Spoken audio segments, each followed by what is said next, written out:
ভ্রমণ মানে শুধু এক জায়গা থেকে আরেক জায়গায় যাওয়া নয়। ভ্রমণ মানে নিজেকে সময় দেওয়া, মানুষের সাথে যুক্ত হওয়া আর প্রকৃতির কাছে ফিরে যাওয়া। আজকে আমরা আপনাদের নিয়ে যাচ্ছি ভৈরব থেকে জাফলং, একটি সম্পূর্ণ ডে ট্যুরের গল্পে। এই ট্যুরটি আয়োজন করেছে ভৈরব ট্রাভেলার্স। জাফলং বাংলাদেশের অন্যতম জনপ্রিয় পর্যটন কেন্দ্র। পাহাড়, নদী, চা বাগান আর সবুজ প্রকৃতি সবকিছু এক জায়গায়। ব্যস্ত শহরের জীবন থেকে বের হয়ে একদিনের জন্য প্রকৃতির কাছে ফিরে আসার সবচেয়ে সুন্দর জায়গা এই জাফলং। 15 ডিসেম্বর রাত ঠিক 10টায় আমরা ভৈরব থেকে জাফলং এর উদ্দেশ্যে রওনা দিই।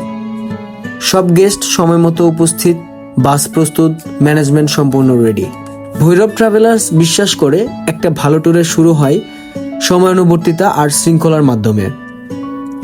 বাসে ওঠার আগেই ভৈরব ট্রাভেলার্সের পক্ষ থেকে প্রত্যেক গেস্টকে একটি গুরুত্বপূর্ণ ফর্ম প্রদান করা হয়। এই ফর্মে স্পষ্টভাবে উল্লেখ ছিল, জাফলং ভ্রমণের সময় ইন্ডিয়ান কোনো পণ্য কেনাকাটার কারণে যদি প্রশাসনিক বা আইনগত কোনো জটিলতা সৃষ্টি হয়, তার সম্পূর্ণ দায়ভার সংশ্লিষ্ট গেস্ট নিজেই বহন করবে।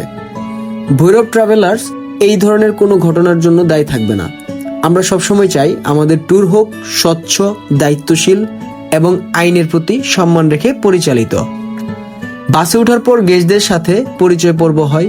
ট্যুরের পুরো রুট, সময়সূচি এবং দিনের পরিকল্পনা সংক্ষেপে জানিয়ে দেওয়া হয়।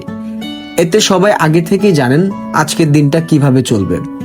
এরপর আমরা সবাই মিলে একটি ছোট দোয়া করি, কারণ ভৈরব ট্রাভেলার্স বিশ্বাস করে ভালো নিয়ত আর দোয়া যে কোনো যাত্রাকে নিরাপদ করে তোলে। তারপর ভোর 3:30 আমরা পৌঁছে যাই হযরত শাহজালাল রহমতুল্লাহ আলাইহির মাজারে। এই জায়গাটি শুধু একটি গন্তব্য নয়, এটি আত্মিক প্রশান্তির এক বিশেষ স্থান। এখানে সবাই নামাজ আদায় করে, দোয়া করে ট্যুরের সুন্দর সমাপ্তি কামনা করি। নামাজ শেষে আমরা যাই ঐতিহ্যবাহী পানসি রেস্টুরেন্টে। আজকে সকালের নাস্তায় ছিল গরম গরম মুরগির খিচুড়ি। ভ্রমণের সাথে লোকাল খাবারের স্বাদ, এই নাস্তা ছিল দিনের একদম পারফেক্ট শুরু।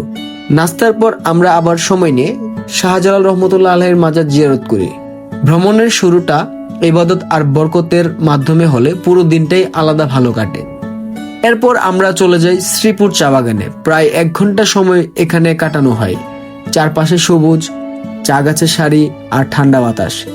এই জায়গাটা যেন একটা নেচার থেরাপি, যেখানে মানুষ নিজের অজান্তেই মানসিক শান্তি পেয়ে যায়। সকাল 9টার দিকে আমরা পৌঁছে যাই জাফলংয়ে। এটাই আজকের ট্যুরের মূল আকর্ষণ। পাহাড়, নদী আর খোলা আকাশ সব মিলে এক অনন্য সৌন্দর্য। জাফলংয়ে গেস্টদের দেওয়া হয় নিজস্ব সময়। কেউ ছবি তুলে, কেউ প্রকৃতি উপভোগ করে, কেউ শুধু নদীর ধারে বসে থাকে। এখানে কিছু না করেও ভালো লাগার সুযোগ আছে। দুপুর 1টায় আমরা চলে যাই জাফলং ভিউ রেস্টুরেন্টে। ভিউর সাথে খাবার, এটা শুধু খাবার নয়, এটা একটা অভিজ্ঞতা। খাবার শেষে আমরা সবাই প্রস্তুত আমাদের পরবর্তী গন্তব্যের জন্য। দুপুর 2:30 আমরা লালাখালের উদ্দেশ্যে রওনা দিই।